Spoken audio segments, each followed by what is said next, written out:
we're going to talk about list building today.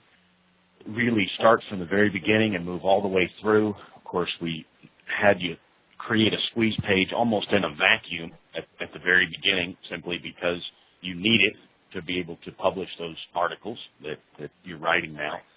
And we know that the articles are really the backbone of your targeted traffic. And we know why the articles are the backbone of your targeted traffic. We talked about that last week. The idea that articles generate just a much higher quality subscriber, which means that you don't need as many subscribers to make the same amount of sales. You don't need as many visitors to make the same amount of sales.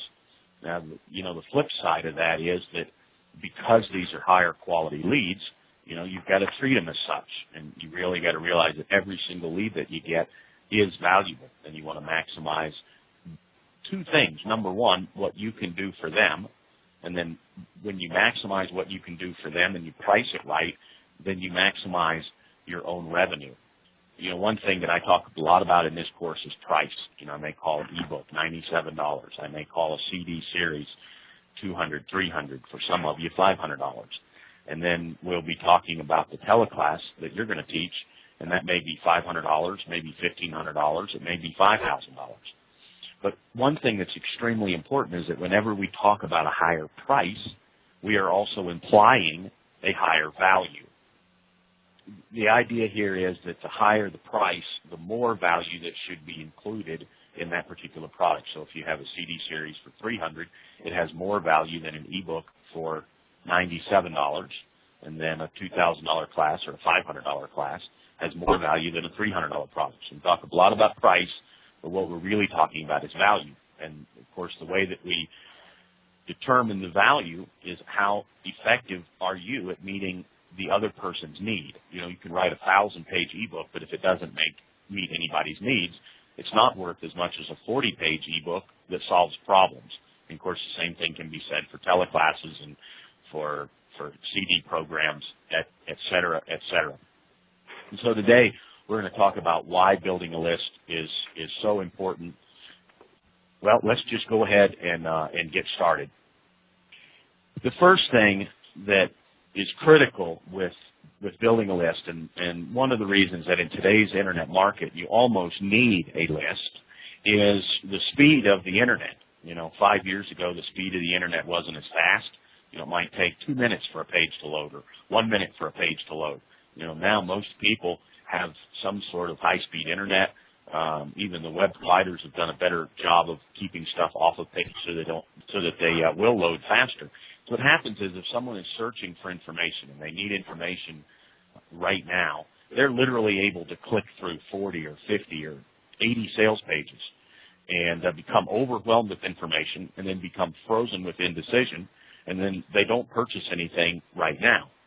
Whereas several years ago, someone in, reasonable sitting, 20, 30 minutes, might only get to view 5 or 10 sales pages, and limited amount of information, a limited amount of products that were available, and certainly the time that they had available, because it's taking so much longer for that sales page to completely load, they're making those decisions faster. And, the conversion rates were simply higher because of we'll call it lack of technology. What happens now is people can view many, many, many sales pages. They become overwhelmed with information, and those initial conversion rates tend to be much lower. Now, at the very same time that initial conversion rates tend to be lower, the cost per click for someone to come visit you has gone up dramatically if you're paying for traffic, whether it's a pay-per-click or some type of advertising. The market has simply driven that price up, and it appears that the market is going to continue to drive those prices up as offline advertisers begin to do more online advertising. And whether their marketing online is effective or not, for them, it will still drive the price up for us. If someone is currently spending $5,000 a month on a Yellow Page ad or $1,000 a month on a Yellow Page ad, they're seeing that the current trend is internet marketing. They're seeing their Yellow Page results go down. They put a portion of that budget into the web. They're an offline marketer. They don't understand the web at all, so they're literally throwing money at their advertising. But what that does is, although they're not getting the results that they need, it drives the price up for all of us. So conversion rates are going down, and the price of advertising is going up. Of course, we've talked about one of the ways to get around that is with the article marketing. The article marketing, of course, is labor intensive. Of the last few years, many people have tried to automate it. They've tried to do a good job of automating it, with software that stores content online and creates fresh original content. But what they found after spending all of that money is that the only site out there that generates real direct traffic to you, EasingArticles.com, won't accept any of those articles that are written that way. And so it's practically impossible, if not impossible, to really automate the article marketing procedure without spending money on developing those articles or writing them yourself. And so that kind of protects the article marketing arena.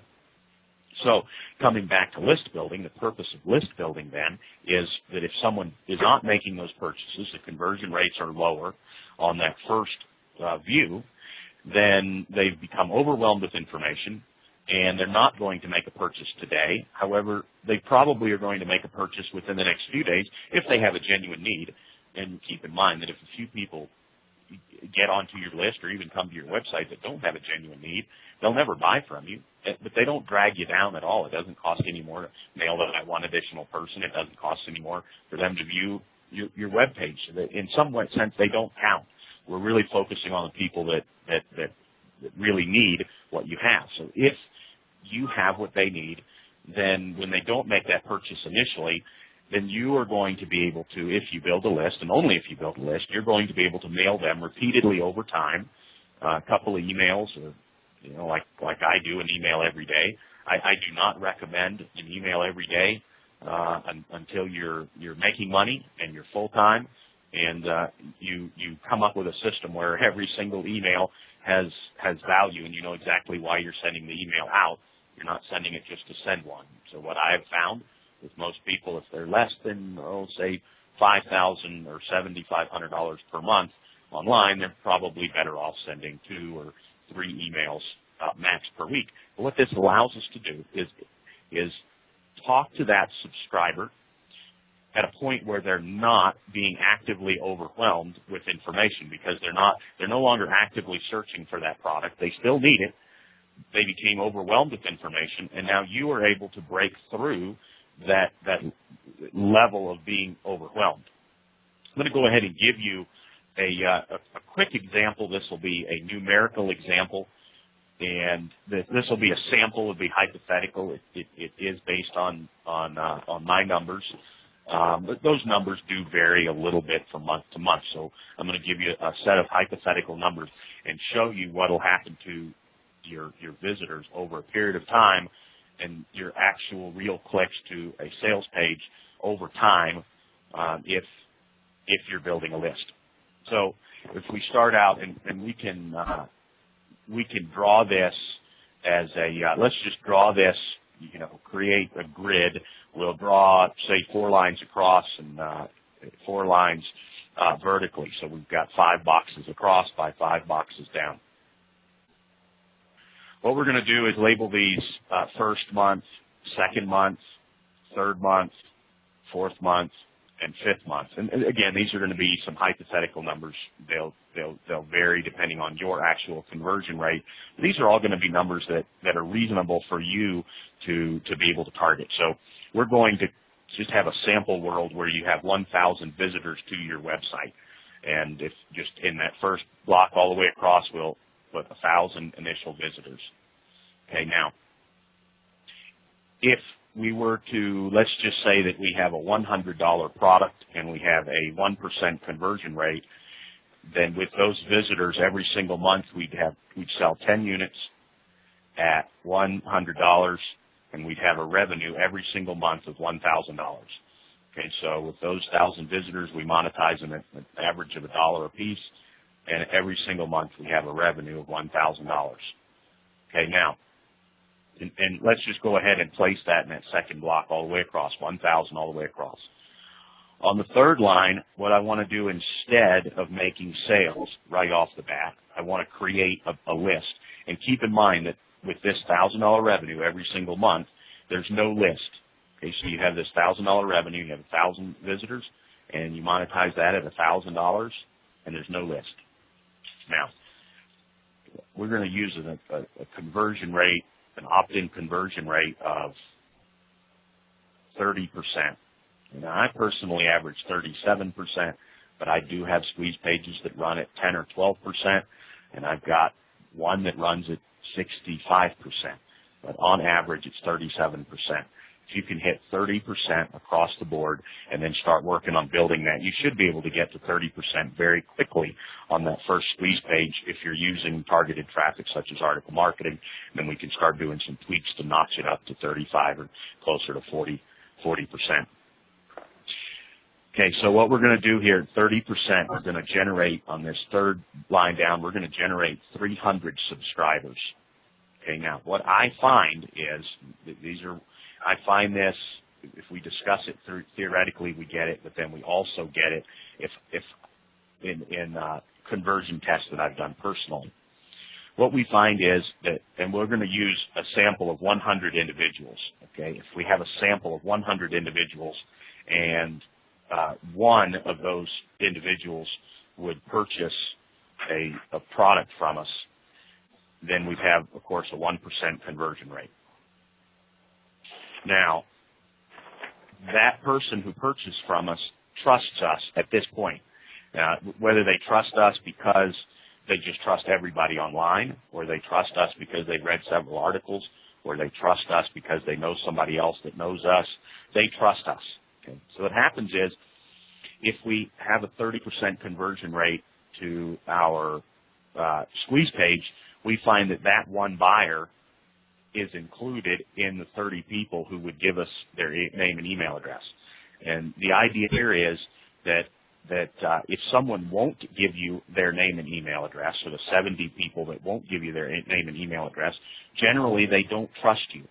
And what I have found is that if someone doesn't trust me enough to give me their name and email address, then the odds are very high that they don't trust me enough to give me their credit card number to make that purchase. And so what happens is the 70 people that do not opt in would not have made a purchase. And so we've lost nothing by losing those 70 individuals. What happens is, out of the 30 individuals that do opt in, one of those will make an almost immediate purchase.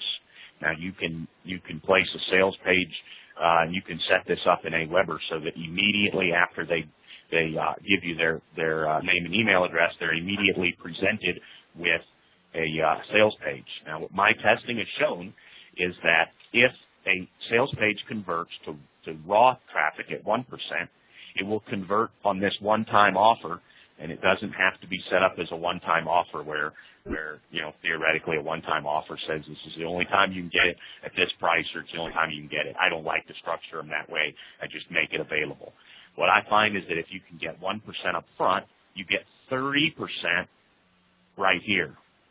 Okay, at this point you get a 3% conversion rate, which means that you're capturing that one individual who would have made a purchase at the beginning. So in the end, if we take this out to 1,000 subscribers, okay, have 300 of them opt in, okay, 3% of these will purchase, then you've got 9 sales right up front, plus you have 300 subscribers. Okay. Now, in reality, it's actually closer to the 10 or 11 sales. My reality is I have a 37% conversion rate, so I'm just over those 10 sales. If we're actually at 30% conversion rate and an actual 3%, sometimes it can be a little bit higher than that. We're going to use that 9 for an example right here. So what we're going to show is that we have $900 in revenue right now, plus we have 300 subscribers as an asset. Okay, and let's put the 900 on that fourth box down, okay, and then 300 subscribers as our asset in the fifth box down. Any questions on how we've got this grid set up? Any questions on this model that I've just given you for why this works like this, and we're going to go out week by week or month by month. Any questions on anything I've just gone over? Sean? Yes. Brenda, I think I got kind of turned around on what's going on which line. Me too. Okay, I'll give it to you again. Okay, so we've got 5 boxes, and in this case, if you've made a grid that has 5 across and 5 down in terms of boxes, I'll just give you exactly what goes in this first box straight down. The very first line is 1,000, okay, and that line, that first box, 1,000, is the number of visitors. That number's not going to go up in our illustration. The second line is going to be the 10 at 100, which is $1,000 in revenue. So put $1,000 on that second box down.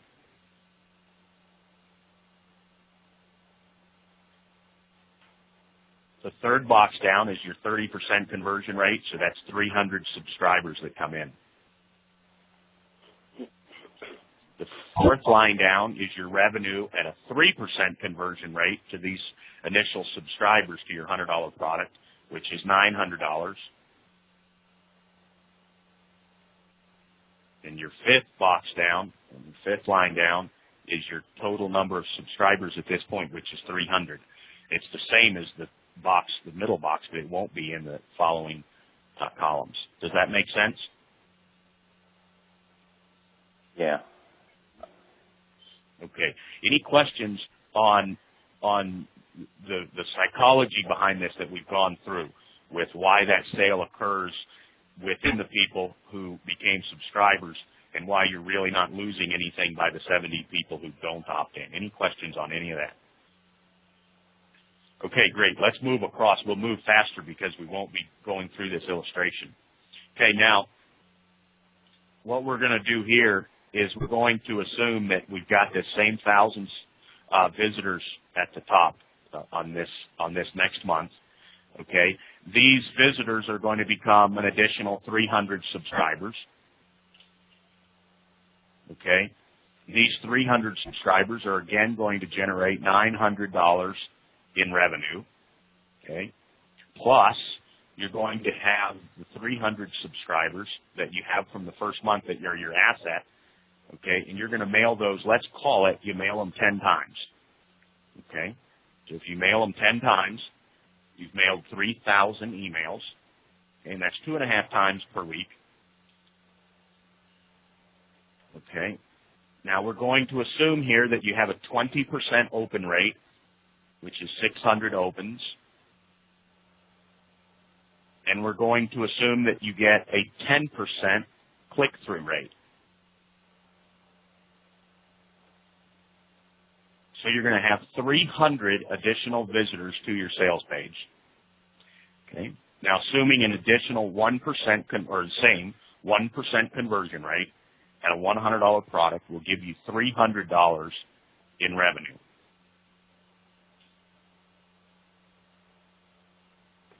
Now, if we take that fourth box that we've drawn and add that 300, we come up with $1,200 in revenue.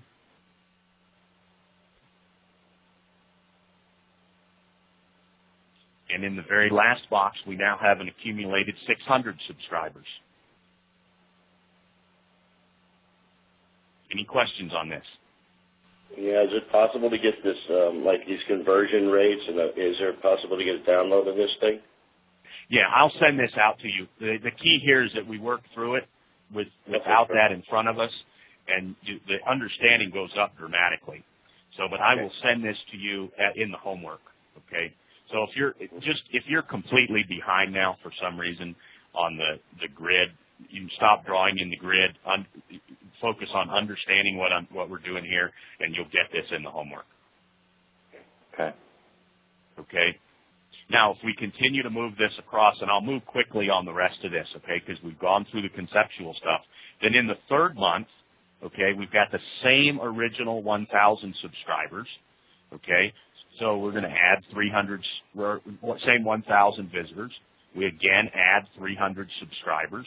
These spend $900 with us. Okay. Now the previous month we have 600 subscribers now, that get a total of 6,000 emails. A 20% open rate gives us 1,200 opens. 10% click-through rate gives us 600 opens. Again, times 1% gives us 6 sales, which is $600. We add $600 to the $900, we now have $1,500 in revenue. If we just move this across, we'll do this quickly. In the 4th month, we've got $1,800 in revenue. In the 5th month, we've got $2,100 in revenue, and this number will continue to grow. Okay, now if you add up your total number of visitors each month, you'll notice that each month it grows by 300, okay, because you've got an additional 300 visitors from your subscribers. So in the 2nd month, you had 1,300 visitors. The 3rd month, you have 1,600. The 4th month, you have 1,900. And the 5th month, you have 2,200 visitors. And again, this will all be in a grid in the homework.